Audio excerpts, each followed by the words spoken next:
Hello students, Praveshika ஸ்டூடெண்ட்ஸுக்கு short answers பார்த்துக்கிட்டு இருக்கோம். Simple answers. ஃபஸ்ட்டு பேப்பரில் ஃபஸ்ட்டு கொஸ்டின் ஜிஎம்வி QA புக்கில் சிம்பிளாக தான் இருக்குது. உங்கள் புக்கில் இதே தான் இருக்கும்.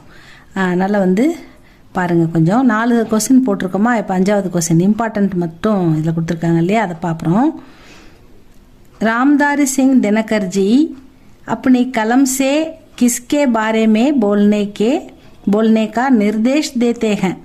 ராம்தாரி சிங் தினகர் ஜி என்ன சொல்றாருன்னா, அப்படி கலம் சே தன்னுடைய பேனா கிட்ட அவர் எழுதுற அந்த தன்னுடைய எழுதுகோள் பேனா இருக்குல்ல, அதுக்கிட்ட அவர் சொல்றாரு. அவர்கிட்ட என்ன யாரை பத்தி நீ எழுதணும் அப்படின்னு கேட்குறாரு.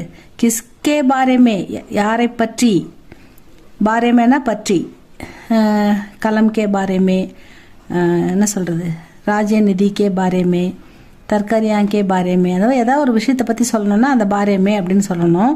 கிஸ்கே பாரேமே போல்னேக்கா நிர்தேஷ் தேத்தேக, யாரை பற்றி பேசணும் அப்படின்னு சொல்லி, யாரை பற்றி எழுதணும் அப்படின்னு தன்னுடைய பேனா கிட்ட ராம்தாரி சிங் தினகர் சொல்கிறார் அப்படின்னு கேட்குறாங்க. இதுதான் கொஸ்டின். ராம்தாரி சிங் தினகர் ஜி அப்படி கலம் சே தேஷ் கேலியே, தேசத்துக்காக, கேலியே வந்தா இதற்காக அதற்காக அந்த மாதிரி எடுத்துக்கணும். இங்கே தேஷ் கேலியேன்னு வர்றதால தேசத்துக்காக அப்படின்னு நம்ம எடுத்துக்கணும்.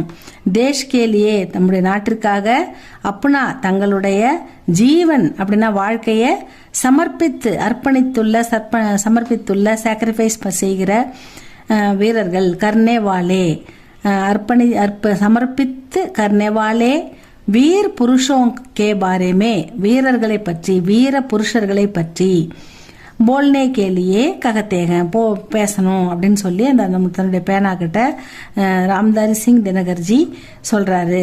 நம் நாட்டுக்காக தன் உயிரையே தியாகம் செய்கின்ற அர்ப்பணிக்கின்ற வீர புருஷர்களை பற்றி நீ பேசணும் எழுதணும் அப்படின்னு தன்னுடைய பேனா கிட்ட சொல்றாரு. रामधारी सिंह दिनकर जी अपनी कलम से देश के लिए अपना जीवन समर्पित करने वाले वीर पुरुषों के बारे में बोलने के लिए कहते हैं சொல்கிறார் அப்படின்னு சொல்றாங்க. இதான் இந்த கொஸ்டின்.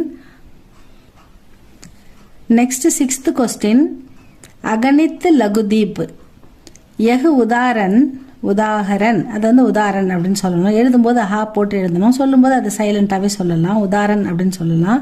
எகு உதாரண் கின்கோ சூச்சித்து கர்த்தேக, எதை குறிப்பிட்டு சொல்கிறது, இந்த உதாரணம் எதனை குறிக்கிறது அப்படின்னு, எதை குறிப்பிட்டு சொல்கிறதுன்னு கொஸ்டின் கேட்குறாங்க. அகணித் லகுதீப், இந்த உதாரணம் அகணித்துனா எண்ணில் அடங்காத, கணக்கில் அடங்காத, எண்ணற்ற அப்படின்னு அர்த்தம். லகுதீப் தீபங்கள், சிறிய லகுனா சிறிய அழகான விளக்குகள்.